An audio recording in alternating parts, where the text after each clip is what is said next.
Bismillahirrahmanirrahim. Assalamualaikum warahmatullahi wabarakatuh. Pertama-tama, marilah kita panjatkan puja dan puji syukur kehadirat Allah Subhanahu wa taala yang mana telah memberikan kita kesehatan sehingga kita dapat berkumpul di tempat ini. Sebelum saya menyampaikan pidato ini, terlebih dahulu saya ingin menyampaikan terima kasih atas waktu dan kesempatan yang diberikan kepada saya untuk menyampaikan pidato yang berjudul Potensi Daerah di Kabupaten Jembrana. Sebagaimana yang telah kita ketahui bahwa pariwisata di Bali sangatlah berkembang pesat.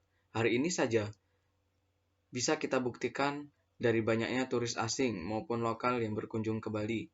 Selain untuk berlibur, turis-turis asing maupun lokal senang mengunjungi objek wisata yang ada di Bali. Salah satunya objek wisata yang terletak di Kabupaten Jembrana. Jembrana adalah kabupaten yang terletak di ujung Pulau Bali. Secara geologi, Kabupaten Jembrana terdiri dari batuan gunung api yang terdiri dari lava breksi tufa yang diperkirakan berumur ribuan tahun dan daerah dataran yang sebagian daerah pesawahan terbentuk dari batuan yang tergabung dan disebut dengan formasi Palasari yang terdiri dari batu pasir, konglomerat, dan batu gamping yang berumur ribuan tahun. Sedangkan untuk daerah pesisir pada umumnya endapan aluvium yang terdiri dari pasir, lanau, lempung, dan kerikil yang dapat kita jumpai di sekitar daerah pantai Pengambengan, Tegal Badeng, Perancak, Yeh Kuning, Mendoyo, dan di pantai Gilimanuk. Oleh karena itu, telah kita pungkiri banyak tempat wisata yang terdapat di Kabupaten Jembrana, seperti Pantai Medewi yang terletak di Medewi, Kecamatan Pekutatan, Kabupaten Jembrana. Di Pantai Medewi, semuanya menawarkan keindahan dan keunikan tersendiri dan sungguh dapat membius perhatian wisatawan untuk betah berlama-lama dan menginap di Pulau Seribu Pura ini. Semua suguhan objek wisata tersebut memantapkan Bali sebagai destinasi wisata dunia dan juga di Indonesia, sehingga tidak mengherankan setiap tahunnya pulau kecil ini masih menempati prioritas utama sebagai tujuan jalan-jalan bagi wisatawan. Lalu, keberadaan tempat-tempat unik ini dan menarik di Tanah Dewata ini banyak yang masih belum terekspos secara maksimal seperti Bunut Bolong. Bunut Bolong yang terletak di Desa Manggisari, Pekutatan, Kabupaten Jembrana. Sekilas mendengar namanya saja kita terbayang-bayang. Bunut adalah pohon yang memiliki kemiripan karakteristik dengan beringin, tetapi akar yang bergelantungan di batangnya itu langsung menyentuh ke permukaan tanah. Pohon bunut bolong ini di Pekutatan ini merupakan ciri khas yang cukup unik. Batang atau cabangnya baru terbentuk, disertai lekukan-lekukan yang indah. Dan uniknya lagi, pada tengah-tengah pohonnya ada lubang seolah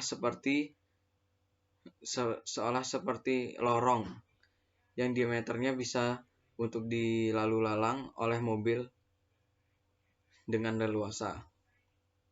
Terlihat dari kejauhan seolah menganggupi jalan aspal yang berada di antara dua belah kakinya. Dan di Jembrana terdapat desa wisata sejarah dan kebudayaan Islam yang bernama Desa Loloan. Desa Loloan merupakan pemukiman umat Islam yang telah ada di Bali sejak lama. Karena eksistensinya ini, kampung ini menjadi wilayah umat Islam terbesar di Jembrana dan dikenal sebagai kampung kuno. Keberadaannya tidak terlepas dari pengaruh budaya Bugis dan Melayu yang dibawa oleh beberapa tokoh pada 4 abad silam. Di Loloan terdapat wisata kebudayaan religi seperti makam buyut lebay dan rumah adat Loloan. Dari tempat wisata yang saya sebutkan, sebenarnya masih banyak tempat wisata yang terdapat di Kabupaten Jembrana, seperti Pantai Deloh Berawat, terus lalu Pantai Rening, Gilimanuk, dan Taman Nasional Bali Barat. Lalu Jembrana terkenal dengan burung yang secara tidak langsung menjadi ikon Kabupaten Jembrana, yaitu burung jalak Bali yang terdapat di Taman Nasional Bali Barat. Oleh karena itu, marilah kita gaungkan kembali semarak wisata Jembrana. Hadirin yang terhormat, marilah kita sebagai bagian dari masyarakat Jembrana berusaha untuk membantu menjaga kelestarian alam Jembrana agar bencana alam akibat ulah sebagian orang yang tidak bertanggung jawab dapat kita hindari. Hadirin yang saya hormati, demikian pidato dari saya. Semoga bermanfaat. Mohon maaf jika ada salah kata. Sekian, wassalamualaikum warahmatullahi wabarakatuh.